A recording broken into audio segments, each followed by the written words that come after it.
창세기 34장에 기록된 이 말씀을 통해서 하나님께서 주시는 은혜를 우리가 함께 나누기를 원합니다.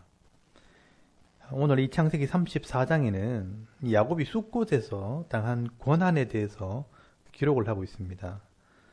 이 숫곳은 야곱의 불순종의 자리였습니다. 하나님께서 야곱에게 명령한 것은 하나님을 처음 만나 약속했던 베델로 가라는 것이었습니다. 그리고 이 아버지 이삭이 있는 친족에게로 돌아가는 것이었습니다. 그런데 어려운 문제가 해결되었기 때문에 야곱은 또 자기 고집대로 숫곳에다가 장막을 치고 그곳에 머물게 됩니다. 그래서 하나님께서 이 숫곳에서 큰 환난을 당하게 하십니다. 말로 해도 안 되고 하나님의 영광을 보여주어도 안 되고 하나님의 군대를 보여주어도 안 되고 천사를 보내도 안 됩니다. 그래서 하나님께서 이제는 야곱의 자식들을 통해서 훈련을 받게 하십니다. 여러분, 이 야곱에게 하나 있는 유일한 딸 디나가 집안에는 다 남자들만 있고 친구가 없으니까 또래 동무가 있는가 싶어 동네로 놀러 갔다가 그 동네 추장의 눈에 띄었고 그만 그에게 강간을 당하게 됩니다. 이 말은 그 동네가 이런 죄악의 땅이라는 것입니다. 여러분, 3절 말씀에 보시면 하몰의 아들 세겜이라는 추장이 디나를 보고 첫눈에 반하게 되었고 사랑하게 되었다라고 말씀을 합니다. 그렇다면 절차를 밟아서 부모의 동의를 얻어서 결혼을 하면 되는데 자기 욕심대로 해버리고 디나를 자기 집으로 데려가 버린 것입니다.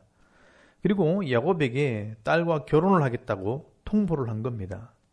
그리고 8절 말씀에 보시면 이 세겜의 아버지 하몰이 야곱을 찾아가 제안을 합니다.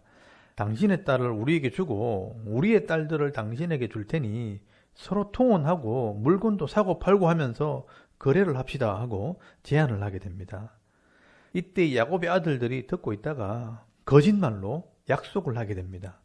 우리는 아브라함의 아들들이라 할례를 받지 않으면 가족이 될 수 없으니 당신들이 다 할례를 받으면 결혼도 허락하고 거래도 허락하겠다고 약속을 하게 됩니다.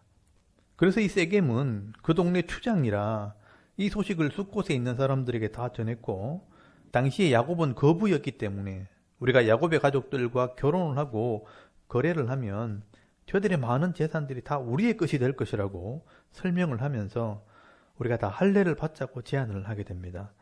그래서 동네 사람들이 다 이 세겜의 말을 좋게 여겨서 남자들이 다 할례를 받았습니다. 여러분, 이 할례라는 것이 남자의 성기 껍질을 잘라내는 일종의 외과 수술입니다. 그러니 3일쯤 되었을 때 제일 고통스럽고 힘들 때입니다. 그래서 여러분 25절 말씀해 보시면 제 3일이 되는 날 사람들이 아파서 잘 걷지도 못할 때 이 야곱의 아들들이 비급하게 칼을 들고 가서 복수를 하게 됩니다. 그 주동자가 누구냐면 바로 시몬과 레위입니다. 그래서 여러분 이 두 사람은 나중에 복을 받지 못합니다. 그리고 이 야곱이 여러 아들들이 함께 가세를 하면서 약탈을 시작합니다. 여러분 27절 말씀에 보시면 야곱의 여러 아들이 그 성에 들어가서 양과 소와 나귀와 죄물들을 노략질했다. 도둑질처럼 약탈을 해가지고 왔다고 말씀을 합니다. 여러분 여기서 우리는 많은 것을 생각해 볼 수 있습니다. 왜 이런 엄청난 일이 벌어지게 되었는가? 사실 이 야곱의 불순종 때문입니다. 야곱은 숫곳에 머물면 안 됩니다. 하나님께서 말씀하신 베델로 올라가야 했습니다. 그리고 또 하나 이유가 있다면 이 야곱과 그의 어머니가 아들들에게 신앙교육을 제대로 하지 않았습니다. 여러분, 할아버지 이 아브람과 사라처럼 또 그의 아버지 이삭과 리브가처럼 하나님의 살아계심을 보여준 것이 아니라 재물을 모으기 위해 거짓말을 하고 남을 속이고 빼앗는 것을 보고 이 자녀들이 자랐다는 것입니다. 여러분, 야곱의 아들들이 아버지 욕심을 보고 자랐고 또 외삼촌 집에서 재물을 모으는 그 모습들을 다 지켜본 것입니다. 그래서 그 아들들도 하나님을 두려워하지 않고 거짓 약속을 하고 또 살인을 하고 약탈까지 하는 것을 보게 됩니다. 여러분, 그 아버지의 그 아들입니다. 야곱도 사실 형을 속이고 아버지를 속이고 라반의 것을 다 빼앗고 또 라헬도 아버지의 드라빔을 훔치고 거짓말을 했다고 성경은 이야기를 합니다. 그래서 여러분 야곱의 아들들도 이 아브라함이나 이삭을 닮기보다는 아버지 야곱을 닮아서 똑같이 하는 것입니다. 야곱은 그때서야 이제 큰일 났구나. 너희들 때문에 내가 망하게 생겼구나 하면서 탄식을 하게 됩니다.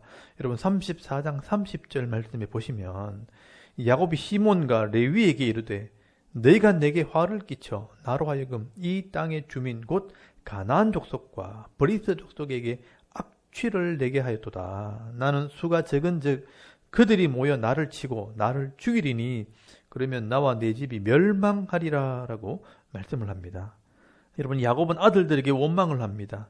시몬과 레위에게 너희가 내게 화를 끼쳐 나로 하여금 가나안 사람들에게 악취를 내게 했다. 너희들 때문에 내가 주위 사람들에게 고약한 사람이 되었다라고 말하는 것입니다.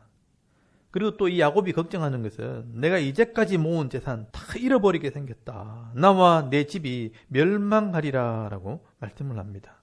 여러분 이 야곱이 어떻게 이룬 가정인데 어떻게 모은 재산인데 형을 속이고 아버지를 속이고 라반에게 20년 동안 빼앗은 것인데 내가 뼈 빠지게 모은 재산인데 하루아침에 다 잃어버리게 생겼다라고 한탄을 하는 것입니다.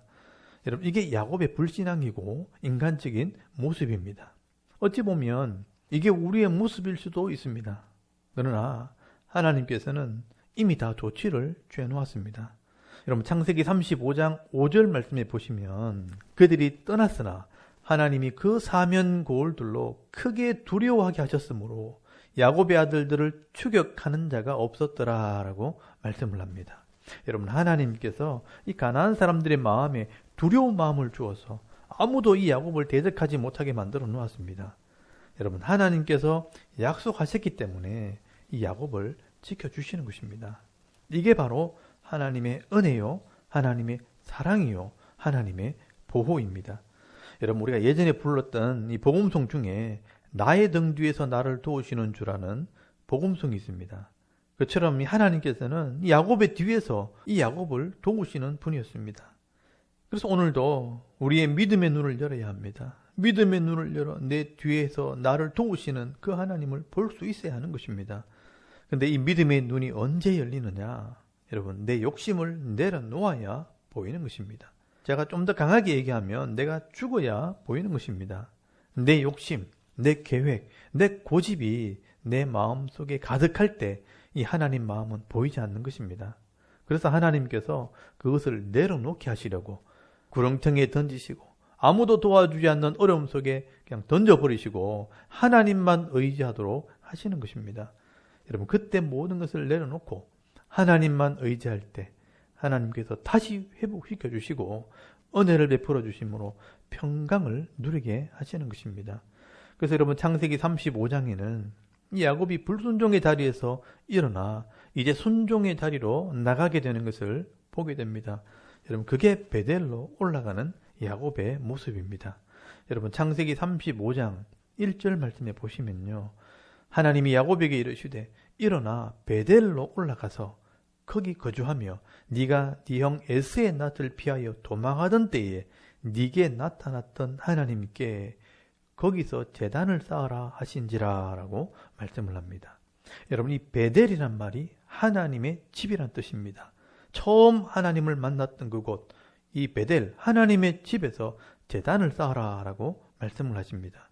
여러분 오늘 창세기 34장에 이 숫굿의 이야기를 기록해 놓은 것은 사람이 쉽게 변하지 않는다는 것을 보여주는 것입니다. 하나님께서는 이런 야곱의 연단 과정을 통해 하나님께서 원하시는 모습으로 변화시켜 나가게 되는 겁니다. 여러분 하나님께서는 이 야곱, 이 고집불통 야곱, 욕심 많은 이 야곱을 이스라엘 승리자의 모습으로 변화시켜 나가는 것입니다. 여러분 그것이 바로 우리의 신앙생활이라는 것입니다. 여러분 하나님께서 오늘 우리들을 부르신 것도 마찬가지입니다. 우리가 하나님을 온전히 의지하는 사람으로 변화되지 못하면 하나님께서는 늘 이런 사고와 이런 사건들 속에서 우리를 단련하시고 훈련하시고 변화시켜 나가실 것입니다.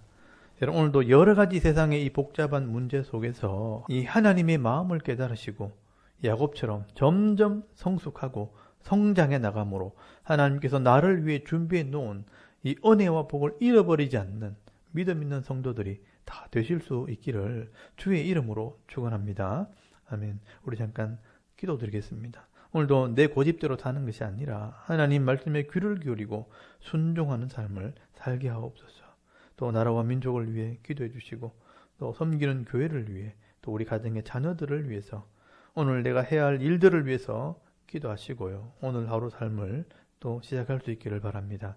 다 같이 우리 하나님께 한번 기도드리겠습니다. 하늘에 계신 하나님 은혜를 감사합니다. 오늘도 이 아침에 하나님을 예배하게 하시고